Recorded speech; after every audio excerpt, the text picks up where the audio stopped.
ऊंची ऊंची दीवारों को लांघ के आना पड़ेगा। सारी खुशियां साथ समेटे बांध के आना पड़ेगा। ओ साथ कंगन लेके आना, थोड़े बंधन लेके आना, हाँ निभाएंगे संग मिलके। थोड़ी बातें लेके आना, सारी रातें लेके आना, गुजारेंगे संग मिलके। पंजाब केसरी नवोदय टाइम्स में आज जो हमारे खास मेहमान है ना, he is a person who wears many creative hats. मतलब वो सिंगर भी हैं, वो म्यूजिक कंपोजर भी हैं, लिरिक्स भी लिख लेते हैं, म्यूजिक डायरेक्ट भी करते हैं। और उनका जो रीसेंट काम है वो आने वाली फिल्म यारिया 2 में हम देखेंगे। देख क्या रहे हैं, सुन रहे हैं, ऑलरेडी 2 गाने रिलीज हो गए, बड़े पसंद भी कर रहे हैं। मनन भारद्वाज की बात कर रही हूँ। ढेर सारी बातें उनसे हम करेंगे, लेकिन सबसे पहले मनन, बहुत बहुत स्वागत हमारे प्लेटफॉर्म पे। Thank you so much, Nidhi, and it's always a pleasure to talk to Punjab Kesari. The pleasure is all आज यार। और मतलब कमाल धमाल मचाते हैं आपके गाने, मतलब मिलियंस से नीचे तो व्यूज में आप बात ही नहीं करते। नहीं नहीं, थोड़े थोड़े मिलियंस के नीचे भी कभी कभी बातें कर लेते हैं, क्योंकि गाने काफी सारे आते हैं ना। तो it's not about number for me. Till the time जब तक लोगों को पसंद आ रहे हैं गाने, मैं नंबर्स पे ज्यादा इतना ध्यान देता नहीं हूँ। बट या ऑब्वियसली नंबर्स किसको अच्छे नहीं लगते। राइट। और लोगों को पसंद आते हैं यार, तभी तो नंबर्स आते हैं। मतलब मैं अभी ये यारिया 2 के 2 गाने जो आए हैं, वो मैं कमेंट्स, मुझे बड़ी आदत है देखूं लोग क्या कह रहे हैं, किस तरह के कमेंट्स। सो लोग कह रहे हैं, am I the only one in love with this song, मैं तो इसे लूप पे सुन रहा हूँ या सुन रही हूँ, all kinds of good comments. So tell me, as the person behind the song, how does it feel? Actually कल मुझे किसी ने बताया कि इंस्टाग्राम पे आपका गाना नंबर वन ट्रेंडिंग इंडिया है। हम्म। तो वो नंबर वन मैंने कभी देखा नहीं था सच। इंस्टाग्राम के ऊपर मैंने कभी नंबर वन देखा नहीं था ट्रेंडिंग। तो मैंने देखा तो I felt like really good. उसके बाद कमेंट्स आते हैं जब आपके पास के हम इसको रिलेट कर पा रहे हैं, अपने लाइफ से रिलेट कर पा रहे हैं हम इसको। ये तो मेरी कहानी के ऊपर है, ऐसी तो मेरी जिंदगी रही है, मैं अपनी वाइफ से ऐसे मिला था। या फिर जो एक रिलेटेबल कमेंट्स होते हैं। क्योंकि हम जब लिरिक्स लिखते हैं ना, when I write lyrics, I usually meet people, नए नए लोगों से मैं मिलता हूँ, उनकी कहानियां देखता हूँ, सोचता हूँ, सुनता हूँ। देन उसके बाद मैं लिखता हूँ कुछ कॉमन सा भी, बट कुछ अलग शब्दों के साथ। तो इट फील्स ग्रेट जब आपने जिस काम के लिए इतनी मेहनत करी हो, इतना समय दिया हो जिस काम को, उसके लिए जब इतने प्यारे प्यारे आपके पास कमेंट्स हैं, तो obviously it feels like out of the world.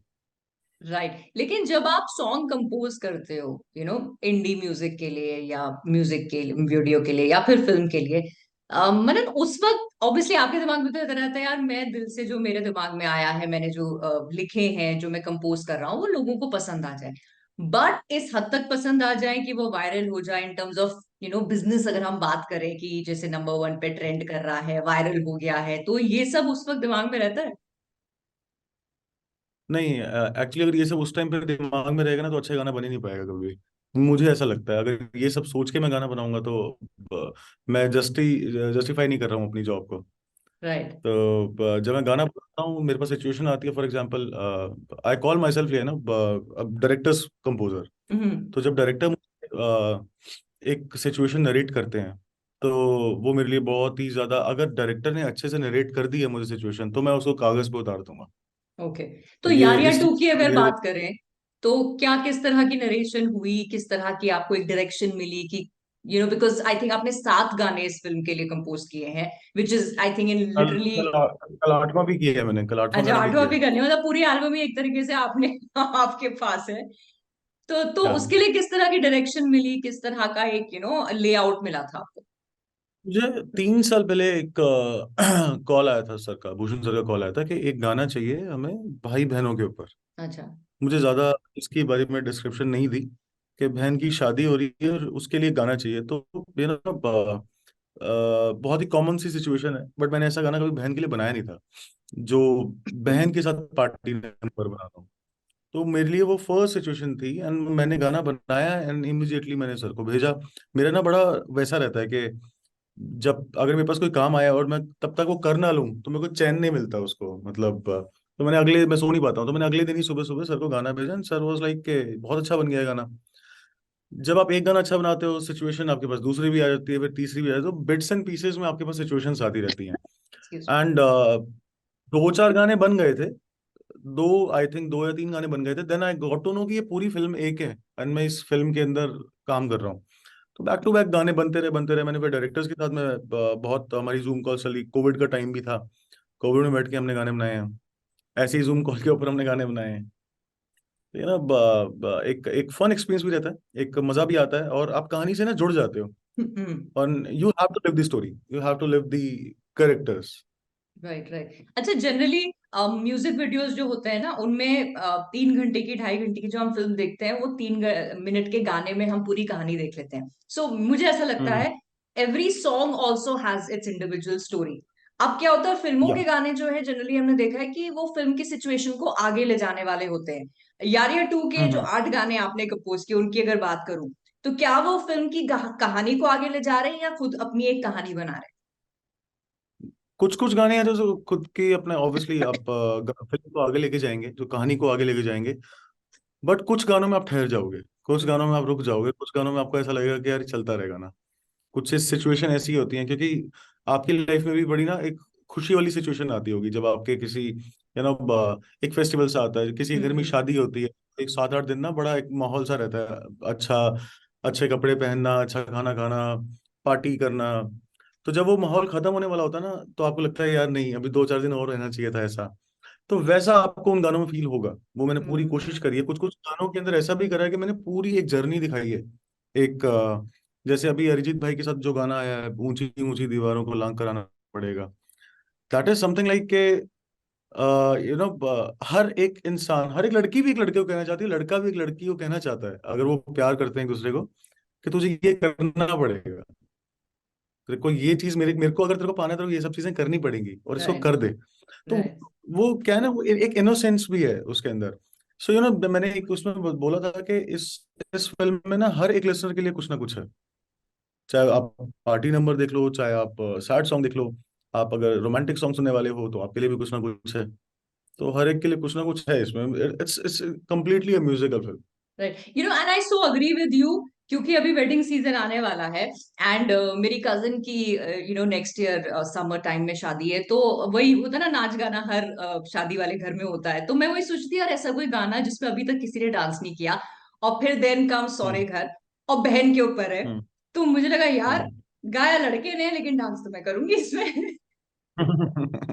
या एग्जैक्टली। तो सौरेगर का भी यही है, सौरेगर वाज द फर्स्ट सॉन्ग जो हमने क्रैक किया था फिल्म का। तो पहला गाना वो क्रैक किया था, पहला गाना वही आया है। तो और बाकी किस फ्लेवर के गाने हैं, जो बाकी जैसे दो हमने सुन लिए, बचे अभी 6 गाने, तो वो उनमें क्या फ्लेवर है? आपने 3 गाने सुने होंगे अभी, आप वो हो रहे हो, मैं एक एक आपने सुना होगा सौरेगर, एक सिमरूं तेरा नाम, हाँ एक ऊंची दीवारें हैं। हाँ, अरिजीत वाला, अ, राइट। वाला, सो 3 गाने हैं, बाकी एक गाना, एक इसमें हिप हॉप गाना भी है, एक गाना मैं इसमें मास्टर सलीम पाजी के साथ किया है, मैं उनके साथ कोशिश करता हूँ हर फिल्म में एक गाना करने की, बिकॉज आई लव हिम। तो एक गाना मैंने उनके साथ भी किया है, that is a complete sort of Punjabi dancing number. वो आप जरूर चलाओगे शादी में, वो अच्छा मेरे को, मैं श्योर। एंड देन उसके बाद एक मैंने गुरु रंधावा के साथ गाना किया है, एक सैड सॉन्ग मैंने किया है जुबीन भाई के साथ, एक मैंने सैड सॉन्ग किया है परंपरा के साथ। तो you know sad romantic dance everything, मतलब आपको इसमें हिप हॉप, एक इसमें छेड़ने वाला गाना भी मिल जाएगा आपको, अच्छा। छेड़छाड़ वाला जो एक होता है, फकरे वाला गाना होता है, वो भी मिल जाएगा। It's a complete album. Right right, but Manan tell me something, जैसे ना, अभी भी किसी को गाने के लिए बोलो तो जनरली वो पुराने क्लासिक्स जो है हमारे, वो गाएंगे, वो उनको आई थिंक याद भी होंगे। शेल्फ लाइफ की जब हम बात करते हैं, स्पेशली आज के दौर में, when music is changing so much, taste in music is changing so much, as a composer, as a music director, as a singer yourself, कितना चैलेंजिंग आपको ये लगता है कि ऑडियंस के उस टेस्ट को हमेशा, वो पल्स जो कहते हैं ना, नफ्स को पकड़ के रखो? यार एक्चुअली पता है क्या है, वो नर्व्स को पकड़ना तो मेरे को, मैं उससे थोड़ा सा डिसएग्री करता हूँ। अच्छा। कि नर्व्स को पकड़ना, मेरे को ऐसा लगता है कि आप खुद से ईमानदार बनिए, खुद से ईमानदारी के उसके साथ आप म्यूजिक बनाइए, ऐसा म्यूजिक बनाइए जो कोशिश कीजिए लोगों ने ना सुना हो। अगर सुन रखा है, आपको रिक्रिएशन बना रहे हैं, तो उसको इस तरीके से बनाइए कि आप उसमें अपना नया कुछ डाल सकें, कुछ नई बातें लिख सकें। वही सुनी सुनाई बातें मत कीजिए, वही सुनी सुनाई धुनें मत सुनाइए। तो कुछ अच्छा ओरिजिनल बनाएंगे तो आप अपने आप से ईमानदारी कर रहे हैं। First thing. Right. Second thing is, पहले क्या होता था, एक समय था साल के अंदर 1000 2000 गाने आते थे। हम भी कैसेट्स लेते थे, कैसेट सुनते थे, राइट। भी कैसेट्स के हर हर गाना सुनते थे। हमें ये पता होता था इतने मिनट की कैसेट के बाद इतना ये वाला ए गाना आ साइड बी जाएगा। साइड दोनों बताओ थी। एग्जैक्टली, तो 1000 2000 गाने आते थे, फिर उसके बाद 50,000 गाने आने लगे। अब एक दिन में आ जाते हैं 30 30 40 40 हजार गाने। तो क्या हो गया ना, कंटेंट इतना ज्यादा है, कंजम्पशन उसकी है नहीं। हम्म। कंजम्पशन, पूरे दिन आदमी बैठे गाने थोड़ी सुनेगा, तो कोई ना कोई गाना तो पीछे रहेगा। बट इन्वर्टेड कॉमर्स में, बट जो भी अच्छा गाना है आप आज बना रहे हो, कोई प्रॉब्लम नहीं है। पहले होता है शेल्फ लाइफ, कि आज गाना हम्म। आया कितने तक रहेगा, कितने टाइम तक लोग याद करेंगे। मैं अभी एक शेल्फ हटा दो, उसमें एक लाइफ होती है गाने की। गाना आज रिलीज हुआ है, कुछ नहीं पता वो 2 साल बाद 3 साल बाद एकदम से क्लिक करे। ऐसा बहुत सारे गानों के साथ हो रहा है। कुछ नहीं पता वो 3 साल बाद 4 साल बाद क्लिक करे, और वो फिर उसके बाद वो सुपर हिट हो जाएगा ना। हम्म। फिर वो पूरा लंबा चलेगा। अभी क्या हो जाता है, अभी लोग थोड़े हताश भी हो जाते हैं कि गाना आया यार, हमारा इतना अच्छा गाना था, गाना चला नहीं। So I don't think about that. Okay. जो अच्छा गाना है, पानी की तरह अपना रास्ता बना लेगा, कभी ना कभी तो बना लेगा। Nice thought. लेकिन फिर I am sure as a composer, as a lyricist, as a director, आप सोच तो जरूर रखते होंगे कि जब आप एक गाना बना रहे हैं, चाहे वो म्यूजिक एल्बम के लिए बना रहे हैं, फिल्म के लिए बना रहे हैं, तो क्या दिमाग में रखते हो, आपकी प्रायोरिटी क्या रहती है? कि जो भी इस गाने को सुने, मैं अच्छा चाहे 10 जने सुने इस गाने को। पहले तो मैं बताता हूँ, आई एम पेंटर टू, मैं एक आर्टिस्ट ही हूँ, मैं अपने आप को अभी मैंने आर्टिस्ट बोला बोलता हूँ। Wears many artistic hats. तो मैंने पेंट, तो मुझे ऐसा लगता है, देखो, अगर आप पेंटर हो और आप कुछ पेंट करते हो, और पेंटर सबसे पहले, अगर कोई पेंटर आपकी तारीफ कर दे, तो आपकी पेंटिंग अच्छी है, करेक्ट। वन हाँ थिंग। हाँ सेकंड राइट। थिंग इज, जब वो लेमैन उसको देखता है और उसको समझ में आती है और वो उसके साथ रिलेट कर पाता है, तो आप वो लेमैन इकट्ठे कर रहे हो अपने ऑडियंस में, 1 2 3 10 हजार, जो भी हैं, हम्म। जितने भी लोग देखे हैं। फॉर एग्जाम्पल, ऊंची दीवारें गाना है, ऊंची दीवारें के ऊपर मैंने एक भी नेगेटिव कमेंट नहीं सुना। Not even a single, haters के भी नहीं आए। नहीं तो क्या होता है ना, हेटर्स कई ऐसे होते हैं कि अरे बकवास गाना है, मजा हाँ नहीं आया, वो सुनते भी हाँ। हैं, एक सेकंड का काम होता है। बट इसके ऊपर ऑनेस्टली शायद जो हेटर्स हैं उनका भी जमीर नहीं बोला होगा कि इसको बुरा गाना बोल दें। कम लोग बेशक सुन रहे हैं आपका गाना, अगर उनको अच्छा लग रहा है तो वो आएगा ट्रेंडिंग में। अब जैसे ट्रेंडिंग में आया है ये गाना, ट्रेंडिंग नंबर 1 पे है इंस्टाग्राम, तो इट मीन लोगों तक पहुंच रहा है, लोग रिलेट कर पा रहे हैं इस गाने से। Right right right right. इतना अगर सोचेंगे ना, बनाने से पहले अगर सोचेंगे, तो फिर मजा नहीं आएगा। आई am sure. Manan, fourth grade में जब आप थे, या 4 साल के शायद जब आप थे, तब से आप पोयम लिख के उसको रिसाइट कर रहे थे to today this man sitting here in front of me, जो कमाल के सॉन्ग्स लिख चुके हैं, कंपोज कर चुके हैं। वो 4 साल के बच्चे से the Manan that is sitting in front of me virtually, कितना चेंज आया है, या जर्नी कैसी रही है? मैं आपको ऑनेस्टली बताऊं, मैं आपको पहले मैं शायद बात आपसे बड़ा मेच्योरली कर रहा हूँ इस टाइम पे। बहुत ज्यादा बच्चा मैं 4 साल का ही हूँ। हाँ, शब्दों का चयन बहुत ही सोच सोच के कर रहा हूँ, अच्छे से ना, लहजा अच्छे से वो कर रहा हूँ, क्योंकि ऑब्वियसली पढ़ाई कर ली है, शायरी समझ गए हैं, तलफ्फुज़ आ गया है। तो ये सारी चीजें होंगी, बट मैं अंदर से अभी शायद 4 साल का बच्चा ही हूँ।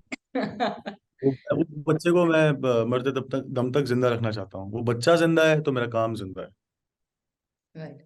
अच्छा, बहुत सारे लोग आपके गाने सुन रहे हैं, जैसे मैंने खुद कहा, और आप भी मुझे कह रहे हो कि शादी में आप ये वाला गाना भी जरूर बजाओगे। मनन किसको देखकर ग्रो अप हुए हैं या इंस्पायर हुए हैं? मेरे 3 वर्चुअल गुरुज रहे हैं, जो जिनसे मैं बहुत इंस्पायर्ड हुआ। सबसे पहले जगजीत सिंह साहब। मैंने हम्म। उनको बहुत ज्यादा सुना है, मतलब बहुत अथाह सुना है। मैं आज भी उनको सुनता हूँ, और मैं आज सुनने से थोड़ा सा डरता हूँ कि मैं डेप्थ में ना चला जाऊँ। दूसरा, रहमान साहब को मैंने बहुत सुना है। रहमान साहब मेरे आज आज भी सुनता हूँ, आज भी गुरु रहे हैं, वर्चुअल गुरु जिसे मैं बोल सकता हूँ।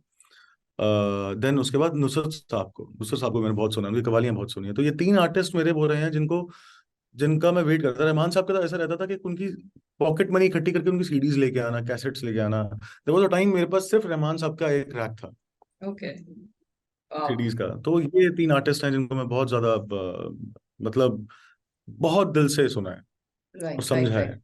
और किस राइटिंग तरह में का राइटिंग म्यूजिक आप कंपोज करना चाहते हैं? यार मैं ना एक्चुअली ऐसा म्यूजिक कंपोज करना चाहता हूँ, ऐसा जो मुझे ऐसा लगे कि जिसमें आजादी दिखे। सबसे पहले तो इंडिपेंडेंट म्यूजिक जो होता है ना, हम्म। मेरे को ये आज तक नहीं समझ में आई ऑनेस्टली, इंडिपेंडेंट म्यूजिक होता क्या है। उसका एक साउंड बना दिया लोगों ने कि अच्छा ऐसा साउंड कर रहा है तो इंडी म्यूजिक है। First thing. सेकंड थिंग, कई लोग बोलते हैं कि जहां पे आप किसी लेबल से साइन नहीं और अपने आप निकाल रहे हो गाने, दैट इज इंडी म्यूजिक। कई लोग बोलते हैं, मेरे हिसाब से इंडी म्यूजिक क्या है, इंडिपेंडेंट म्यूजिक क्या है, when I get a situation from director कि ये स्टोरी है, इस पे गाना बनाना है, that is not independent. When I have to make some song, I have to write the lyrics, ठीक है, उसके हिसाब हम्म। से वीडियो बनेगा, हम्म। तो then that is independent music for me. तो ना हर एक की अपनी अपनी डेफिनेशन है। तो मेरे को ऐसा म्यूजिक बनाने का मन करता है जहां पे सबसे पहले तो मैं आजादी दिखे मेरी, कि मैं कुछ भी लिखना चाहता था और मैंने लिख दिया। राइट। दूसरी चीज, ऐसा कभी लिखा ना चाह, पहले गया ना हो, ऐसा कभी म्यूजिक बना ना हो, राइट। वैसा मैं कुछ म्यूजिक बना, मेरा वो मन रहता है ज्यादा बनाने का। राइट, तो वो तो we will obviously keep looking forward to कि आपके ऐसे ऐसे गाने आते रहे। लेकिन अभी कोई टॉप ऑफ द माइंड गाने हैं जो गुनगुना रहे हो आप, जो आप हमारे लिए भी दो लाइन थोड़ी गा सको?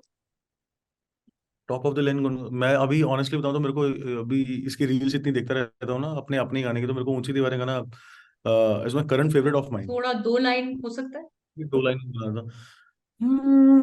ऊंची ऊंची दीवारों को लांघ के आना पड़ेगा, सारी खुशियां साथ समेटे बांध के आना पड़ेगा, ओ साथ कंगन लेके आना, थोड़े बंधन लेके आना, हाँ निभाएंगे संग मिलके, थोड़ी बातें लेके आना, सारी रातें लेके आना, गुजारेंगे संग मिलके, वाओ, हाउ ऊंची ब्यूटीफुल। ऊंची।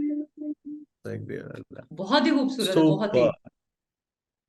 मैं वेरी। कई गाने ना, मैं अपने गाने लिखता नहीं हूँ, मैं अपने गाने गा देता हूँ। अच्छा। तो गाने के बाद ना अच्छे लिरिक्स आते हैं। आई हैव नेवर रिटर्न, मेरे को याद नहीं है मैंने कभी कागज कलम लेके कुछ लिखा होगा। मेरे को जो मन में थॉट आता है मैं वही लिख देता हूँ। बहुत ही खूबसूरत थॉट आते हैं, बहुत ही खूबसूरत लिखते हैं, और ये ऐसी आपकी जर्नी जारी रहे Manan. So wishing you all the हाँ, luck for everything that you create in future. ऐसी हमको थैंक यू सो एंटरटेन करते मच। रहिए, and thank you so much for your time for this interview. Thank you so much. Thank you, bye.